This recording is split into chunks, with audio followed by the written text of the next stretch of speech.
Hello, this is Corey with Creative Habitats Landscaping, taking you on a tour of my ideas and recommendations for how we can improve the front entry of Tivoli.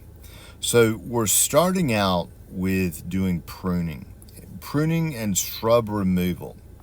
So starting with the back, what I recommend doing is the little gem magnolia that are back here, removing some of the branches up until you get to about this point so that there is a visual separation between the hollies and then these little gem ligustrums.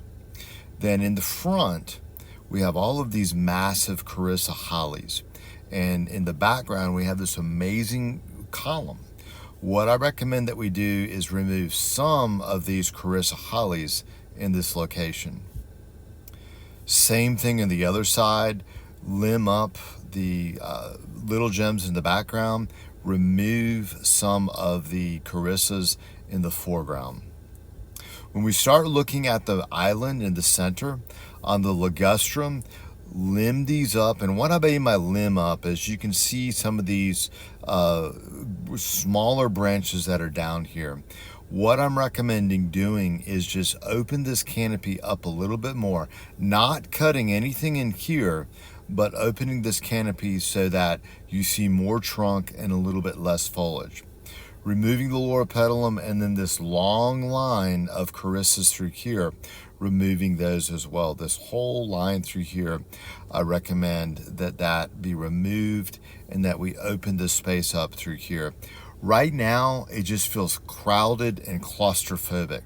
You have great material, but I recommend that we follow the principle of sometimes less is more. Okay, let's move on to this location and talk about some ideas on this. So in the center aisle, let me show you my drawing that I put into AI and had that transform it. So again, we're limbing up the ligustrum that are through here. We are removing the Carissa hollies, and then in here we're adding color with either limelight or little lime hydrangea. This is salvia and this is coreopsis. And this is what you end up when we do this. Now, I do recommend that these be placed more in the center so that they don't hang up over the road, but that's the general idea. Here's a second AI version that I did on this. This is ideally what the ligustrum should look like, and then the little gems should be moved a little bit closer to the center. Now, the flowers that I put in here, these are perennial flowers. What that means is they will come back for you each year without having to replant them. Now, you're not going to have as strong and vibrant of colors as you will with annuals, but you're also not going to have to replace them seasonally as well. On the ligustrum, when I describe limbing it up, all I'm saying is that the foliage below here gets removed. We don't do anything to the top. On the hydrangea, let me show you what these guys look like, just in case you don't know. This is limelight. The difference between limelight and little lime, limelight, if you never prune it, is going to get 6 to 8 feet tall. Little lime stays 4 to 5 feet tall. Another option for this area would also be endless summer hydrangea. The difference in these two, because they're both really colorful, this is going to bloom a little bit earlier and this is going to bloom a little bit later and then go in sort of into fall. Right now, these are starting to fade away, but I just wanted to give you those as an option right there. So in the center island, this is the veronical and this is the coreopsis. This is coreopsis. This is Veronica right there. A lot of color.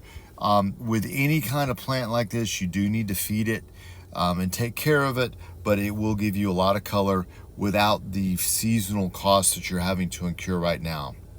All right, let's take a look at this island, and whatever we do here also applies on the other side. So let's take a little bit closer look at this area. So I recommend removing some of the Carissa hollies, then again limbing up the little gems so that there's separation between here.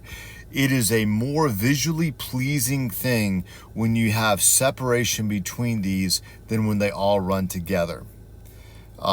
This is the sketch that I did, and then putting it in the AI. This sort of did an okay job of showing my ideas. I have depicted in here Vitex. Another good plant would be Zuzia loropetalum. Either one will add color to your neighborhood as well as frame the column that you have here. Then we see Coreopsis and the Veronica and some other colors that are in there. This is what Vitex looks like, and this is what Zuzia loropetalum look like. Either of these would be great additions for color in the front of your entry. Let's take a look at this from a different angle, and I want to draw your attention to this column. So this was a very beautiful asset to the entry of your neighborhood, but unfortunately a lot of it has been covered up. One of the things I recommend is possibly adding some things. You can see the brick planter in here. One of the things you could do is add color in there. You could add caladium, you could add Russian sage, monarda, this is anise hyssop. Any of these would be great perennial additions to that area. And then lastly, you didn't ask about this, but I just thought it would be an interesting idea to perhaps create a lot of buzz in the spring whenever things are coming out, to do a planting of native azaleas through here. Let me show you a little bit more about that. So in this particular location, an idea that I wanted y'all to at least entertain, these are native azaleas. And as you can tell, looking at the scale, they get really big. Right down the street in Tuscany Hills, they have some of the most big and beautiful native azaleas I've ever seen. Something similar to this, but bigger. But an idea that I'd like to share with you is just the concept of planting a bunch of different type of native azaleas through here. Essentially, when these guys are still nothing but sticks, these will be in bloom, and it will absolutely light up the area along College Street. So these are some more photos of what native azaleas look like. It's pretty interesting. It's actually the azaleas that are normally found here in America. The other ones you're familiar with actually come from Asia. So those have been my thoughts. Please give me feedback on this. Those are initial thoughts. I'm always eager to take your feedback and amend anything according to what you feel is going to be best. Thank you so much, Corey with Creative Habitats.